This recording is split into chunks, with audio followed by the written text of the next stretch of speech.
ತರಕಾರಿ ಸಾರು ಮಾಡೋಕ್ಕೆ ಬೇಕಾಗಿರೋಂತಹ ಇಂಗ್ರೀಡಿಯೆಂಟ್ಸ್ ಎಲ್ಲ ಇಲ್ಲಿದೆ ನೋಡಿ. ಮೊದಲನೇದಾಗಿ ಹುಳ್ಳಿಕಾಯಿ ತೊಗೊಂಡಿರೋ ನೀಟಾಗಿ ಚಿಕ್ಕ ಚಿಕ್ಕದಾಗಿ ಕಟ್ ಮಾಡ್ಕೊಳ್ಬೇಕು. ಆಮೇಲೆ ಒಂದು ತಪ್ಪಲೆಯಲ್ಲಿ ನೀರು ಇಟ್ಕೊಂಡು ನೀರೊಳಗೆ ಹಾಕ್ಬೇಕು ಕಟ್ ಮಾಡಿರೋ ತರಕಾರಿಯನ್ನೆಲ್ಲ. ಆಮೇಲೆ ಬದನೆಕಾಯಿ ತಗೊಳ್ಳಿ. ಬದನೆಕಾಯಿ ನಿಮಗೆ ಎಷ್ಟು ಬೇಕೋ ಅಷ್ಟು ತೊಗೊಳ್ಳಿ, ಯಾಕೆಂದರೆ ಬದನೆಕಾಯಿ ತಿನ್ನೋದ್ರಿಂದ ಹೆಲ್ತಿಗೆ ತುಂಬ ಒಳ್ಳೆಯದು. ಅದರಲ್ಲಿ ಐರನ್ ಕಂಟೆಂಟ್ ಸ್ವಲ್ಪ ಜಾಸ್ತಿ ಇರುತ್ತೆ. ಸೊ ನಮ್ಮ ಮನೇಲಿ ಬದನೆಕಾಯಿ ಸ್ವಲ್ಪ ಯೂಸ್ ಮಾಡ್ತೀವಿ, ಆಲ್ಮೋಸ್ಟ್ ಜಾಸ್ತಿ. ಎಲ್ಲ ಕಟ್ ಮಾಡಿದ್ದಾದಮೇಲೆ ನೀರೊಳಗೆ ಹಾಕಬೇಕು. ಆಮೇಲೆ ಕ್ಯಾರೆಟ್ನ ತೊಗೊಂಡು ಕಟ್ ಮಾಡ್ಕೊಳ್ಳಿ. ಕ್ಯಾರೆಟ್ ಇದರಿಂದ ಕಣ್ಣಿಗೆ ತುಂಬ ಒಳ್ಳೆಯದು, ಬ್ಲಡ್ ಇಂಪ್ರೂವ್ ಆಗುತ್ತೆ ಬಾಡಿನಲ್ಲಿ. ಎಲ್ಲ ತರಕಾರಿನೂ ನೀರೊಳಗೆ ಹಾಕಿ ಆಮೇಲೆ ನಾವು ಮಸಾಲೆಗೆ ರುಬ್ಬಕ್ಕೆಲ್ಲ ರೆಡಿ ಮಾಡ್ಕೊಳ್ಳೋಣ. ಮೊದಲನಾಗಿ ಟೊಮೊಟೊ ತೊಗೊಂಡು ಕಟ್ ಮಾಡಿ ಇಟ್ಕೊಳ್ಳಿ. ಹುಳಿ ಎಷ್ಟು ಬೇಕೋ ಅಷ್ಟು ಟೊಮೊಟೊ ನೀವು ಹಾಕ್ಕೊಳ್ಳಿ. ನಾವು ಒಂದು ಟೊಮೊಟೊ ತೊಗೊಂಡಿದ್ದೀವಿ. ಆಮೇಲೆ ಈರುಳ್ಳಿ ತೊಗೊಂಡು ಕಟ್ ಮಾಡ್ಕೊಳ್ಳಿ. ಈರುಳ್ಳಿ 2 ತಕ್ಕ ಬೇಕು, ಯಾಕೆಂದರೆ ಒಂದು ರುಬ್ಬಕ್ಕೆ ಹಾಕ್ಕೊಬೇಕು, ಆಮೇಲೆ ಇನ್ನೊಂದು ಒಗ್ಗರಣೆ ಕಟ್ ಮಾಡಿ ಇಟ್ಕೊಬೇಕು. ಎರಡಕ್ಕೂ ಸಪ್ರೇಟಾಗಿ ಕಟ್ ಮಾಡ್ಕೊಂಡು ಇಟ್ಕೊಳ್ಳಿ. ಒಗ್ಗರಣೆಗೆ ಮತ್ತು ಮಸಾಲೆ ರುಬ್ಬೋದಕ್ಕೆ ಎರಡಕ್ಕೂ ಸಪ್ರೇಟಾಗಿ ಕಟ್ ಮಾಡಿ ಇಟ್ಕೊಬೇಕು ಈರುಳ್ಳಿನ.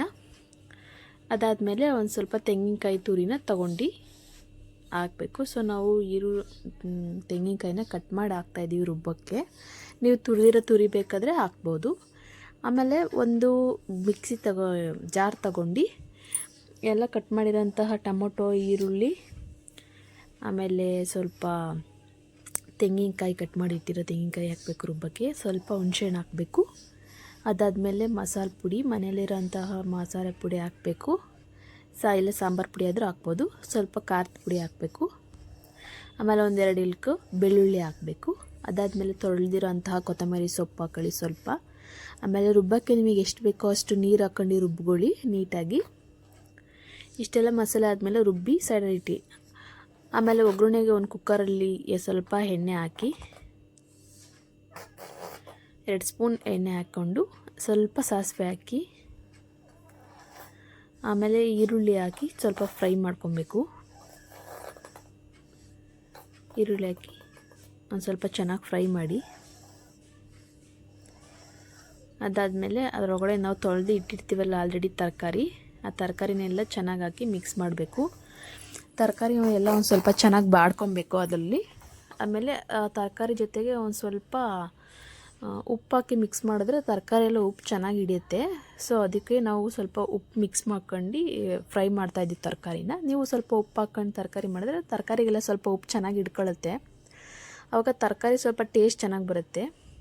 ನಿಮಗೆ ಬೇಳೆ ಬೇಕು ಅಂದರೆ ಹಾಕ್ಬೋದು, ಇಲ್ಲ ಬೇಳೆ ಹಾಕ್ದಲ್ಲೂ ಕೆಲವೊಬ್ರು ಮಾಡ್ತಾರೆ. ನಾವು ಬೇಳೆ ಹಾಕ್ಕೊಂಡು ಮಾಡ್ಕೊತೀವಿ. ಸ್ವಲ್ಪ ತರಕಾರಿ ಎಲ್ಲ ಚೆನ್ನಾಗಿ ಬಾಡಿದಾದ್ಮೇಲೆ ಬಾಡಿಸ್ಬಿಟ್ಟು ನಾವು ಆವಾಗಲೇ ಮಸಾಲೆ ರುಬ್ಬಿ ರೆಡಿ ಮಾಡಿ ಇಟ್ಕೊಂಡಿದ್ವಲ್ಲ, ಆ ಮಸಾಲೆನ ಇವಾಗ ತೆಗ್ದು ತರಕಾರಿ ಒಳಗೆ ಹಾಕಬೇಕು. ಸ್ವಲ್ಪ ಚೆನ್ನಾಗಿ ಹಾಕಿ ಕೈ ಆಡಿಸಿ.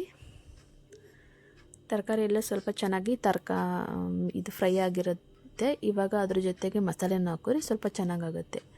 ನೀಟಾಗೆಲ್ಲ ಮಸಾಲೆ ತೊಳೆದು ಹಾಕ್ಕೊಬೇಕು. ಅದಾದಮೇಲೆ ನಿಮ್ಗೆ ಎಷ್ಟು ಬೇಕೋ ಅಷ್ಟು ನೀರು ಹಾಕ್ಕೊಳ್ಳಿ. ನೀರು ಎಷ್ಟು ಬೇಕೋ ಅಷ್ಟು ಹಾಕ್ಕೊಳ್ಳಿ. ಸ್ವಲ್ಪ ನಿಮಗೆ ರುಚಿಗೆ ತಕ್ಕಷ್ಟು ಉಪ್ಪು ಹಾಕ್ಕೊಬೇಕು. ಎಷ್ಟು ಬೇಕೋ ಅಷ್ಟು ಉಪ್ಪು, ಹುಳಿನ ನಿಮ್ಗೆ ಎಷ್ಟು ಬೇಕೋ ಅಷ್ಟು ನೋಡ್ಕೊಂಡು ಹಾಕ್ಕೊಳ್ಳಿ. ನಾವು 1 ಸ್ಪೂನಷ್ಟು ಉಪ್ಪು ಹಾಕ್ಕೊಂಡಿದ್ದೀವಿ. ಆಮೇಲೆ ಸಾಂಬಾರು ಗಟ್ಟಿ ಇದೆಯಾ ತೆಳ್ಳಾಗಿದೆಯಾ ಸ್ವಲ್ಪ ನೋಡ್ಕೊಂಡು ನೀರು ಹಾಕ್ಕೊಳ್ಳಿ.